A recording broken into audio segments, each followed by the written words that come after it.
ભારત અસંખ્ય મંદિરોનું ઘર છે જ્યાં ગણેશજીની મૂર્તિ સ્થાપિત છે. બટ ડુ યુ નો, વિશ્વની સૌથી ઊંચી અને લાંબી ગણેશજીની પ્રતિમા ભારતમાં નહીં પણ થાઈલેન્ડમાં છે.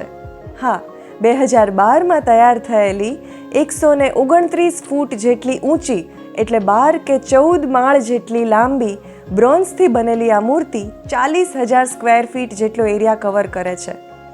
આ વર્લ્ડ્સ ટોલેસ્ટ ગણેશ આઇડલના એક હાથમાં જેકફ્રૂટ છે, જે એ સંદેશ આપે છે કે જીવનમાં ધૈર્ય રાખીએ એટલે સમૃદ્ધિ ચોક્કસ મળે છે. એમના બીજા હાથમાં શેરડી છે, જેનો એ સંકેત છે કે જીવનમાં મીઠાશ જરૂર મળે છે. એમના ત્રીજા હાથમાં કેળું છે. બાપ્પાની કૃપાથી આપણા જીવનમાં વિકાસ અને પોષણ મળતું રહે છે. એમના ચોથા હાથમાં કેરી છે, જે એ દર્શાવે છે કે બાપ્પાની કૃપા અને આશીર્વાદથી આપણું જીવન મીઠું અને પૂર્ણ બને છે. શ્રી ગણેશજીને થાઈલેન્ડમાં ફ્રા ફિકનેટ નામથી ઓળખવામાં આવે છે. હા, આ વિઘ્નહર્તા ફક્ત ભારતમાં જ નહીં પરંતુ વિશ્વમાં વિઘ્ન હરનાર છે.